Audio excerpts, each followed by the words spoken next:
खेल मंत्री जो राज्य मंत्री हैं गौरव गौतम की माता श्रीमती रत्ना देवी यहाँ पर मुख्य अतिथि के रूप में आई, जिन्होंने आकर बच्चों को अपना विशेष आशीर्वाद दिया। मैं इस अन्याय के खिलाफ खड़ी होकर ये लड़ाई लड़ूंगी। मुझे मत मार, मेरी पुकार एक तू ही तो है जो मेरी पुकार सुन सकती है।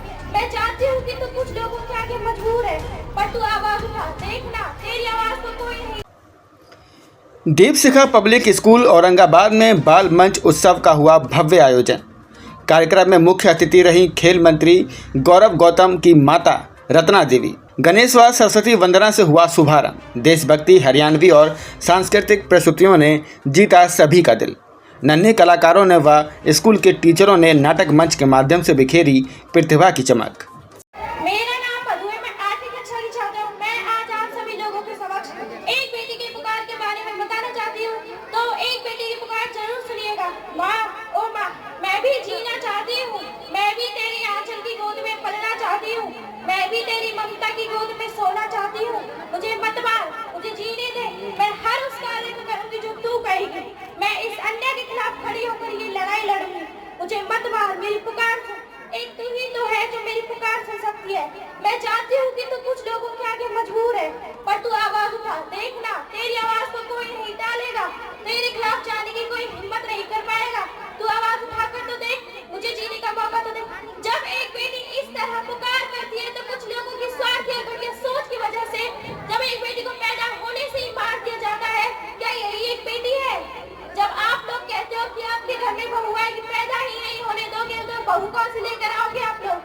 एक बेटी को सिर्फ शिक्षा तक ही सीमित रखते हैं आप लोग। एक गांव में एक लड़की ने 10th टॉप किया था, लेकिन उसके भविष्य और सपनों का समझो कतल ही कर दिया गया। सोचो, 10th टॉप करने वाली लड़की क्या गुजरी होगी उस पर जब उसके सपनों का कत्ल कर दिया गया।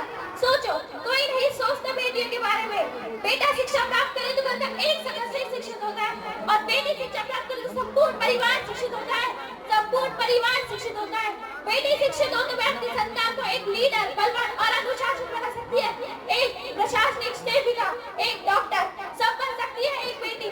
I am not only a girl, I am a pilot, I am not only a girl, I am a teacher, I am not only a girl, I am a leader of my life, leader of my life. आप लोग बेटी को दहेज में उपहार देते हैं। उपहार देना है तो शिक्षा का दीजिए, ताकि वो इतनी आत्मनिर्भर और शिक्षित बन सके कि कोई भी शख्स उसकी तरफ आंख उठाकर न देख सके। उसे इतना आत्मनिर्भर और शिक्षित कर दीजिए, ताकि दहेज, मैं आप लोगों से हाथ जोड़कर निवेदन करूंगी कि आप एक बेटी को सिर्फ शिक्षा तक ही सीमित मत रखिए, बल्कि उसे अपने ऊपर भविष्य का निर्माण करने का मौका दीजिए। देखना वह एक दिन ऊंचा नाम करेगी। और बेटियों, कुछ ऐसा कर जो अपनी माता पिता गर्व से कहे कि मुझे तो अपनी बेटी पर आज गर्व महसूस होता है, मुझे तो अपनी बेटी पर आज गर्व महसूस होता है। जो कुछ भी मिलता है बेटी को क्यों नहीं? हम भी जीना चाहते हैं बेटों की तरह, हम भी जीना चाहते हैं बेटों की तरह। जब गद्दारी का ऐलान ही न समझा जाए, हो जाते हैं आजकल के बेटे भी अपने घर से उत्सुक। बेटे को ही घर का मेहमान न समझा जाए। खाओगे किसके हाथ की रोटी जब पैदा ही नहीं होने दोगे बेटी, पैदा ही नहीं होने दोगे बेटी। धन्यवाद। प्रीति मैम, क्या कहोगे? स्कूल के अंदर कार्यक्रम आयोजित किया गया, किस तरीके का कार्यक्रम था, कौन मुख्य रूप से उपस्थित रहा?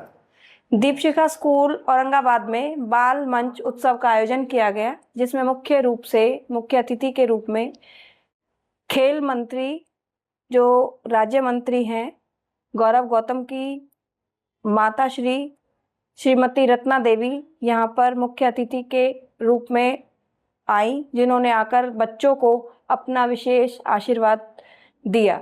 और बच्चों के जितने भी सांस्कृतिक कार्यक्रम थे, उनकी जो वार्षिक उपलब्धियां थी बच्चों की, उन्हें अपनी शुभकामनाओं के साथ कुछ उनके जो इनाम थे वो भी पुरस्कार रूप में वितरित किए। और बच्चों के साथ उनको इतना जुड़ा देखकर बहुत खुशी महसूस हुई कि वो वास्तव में एक उस जगह से जुड़ी हुई हैं, जैसे कहते हैं ना किसी चीज़ को कि धरती से जुड़ा होकर आसमान की ओर बढ़ना, तो वास्तविकता में वो हमारी मातृशक्ति हैं। और बच्चों के साथ उनका जो लगाव और जुड़ाव मैंने महसूस किया, वास्तव में काबिल तारीफ़ है। और लग रहा है कि उनके जो सुपुत्र श्री गौरव गौतम हैं, उन्हें ईश्वर ने एक बहुत अच्छी जगह इसीलिए बिठाया है क्योंकि जब एक अच्छी माँ उनको अपने संस्कारों के रूप में दे रही है जो चीज़, तो वो वास्तव में हमारे देश को भी वही बच्चा दे सकता है जिसकी माँ इतनी सद्गुनी होगी। कार्यक्रम में मुख्य रूप से किस तरीके की प्रस्तुति बच्चों ने दिखाने का काम? कार्यक्रम में बच्चों ने नाटक रूप में भी मंचन किया, एक देशभक्ति संबंधित नाट्य का भी आयोजन किया गया, कुछ हरियाणवी हमारी जो कल्चर है उसको भी उस थीम में दिखाया गया, और हमारे स्कूल के जो विशेष अध्यापक गण हैं सभी, उन्होंने मिलकर एक नाट्य मंचिका का ऐसा आयोजन दिखाया कि जिसने समाज को एक संदेश दिया कि घर तोड़ना आसान है और जोड़ना बहुत मुश्किल है। उसके लिए हमें तरह तरह के संघर्ष करने पड़ते हैं और वास्तव में बच्चों का उसमें नुकसान होता है। अगर घर टूट जाए तो बच्चा अपने जीवन में ना तो आगे बढ़ सकता है, ना उसकी कहीं कोई कदर रह जाती है। शिक्षा के साथ साथ ऐसे आयोजन कितने जरूरी होते हैं बच्चे के जीवन में? शिक्षा के साथ साथ ये आयोजन होते रहना चाहिए, क्योंकि इनसे बच्चा समाज से जुड़कर आगे बढ़ता है। इन गतिविधियों में बच्चा विभिन्न रूप में, किसी सांस्कृतिक नृत्य के रूप में तो कहीं नाटक के रूप में कुछ ना कुछ सीखने को मिलता है, और इस तरह की जब गतिविधियां होती हैं तो वो बच्चे को वास्तविकता में आपस में जोड़े रखती है। उनमें एक भावना ऐसी उत्पन्न हो जाती है जिसमें मिलजुल कर कुछ अच्छा करना सीखने की कोशिश करते हैं।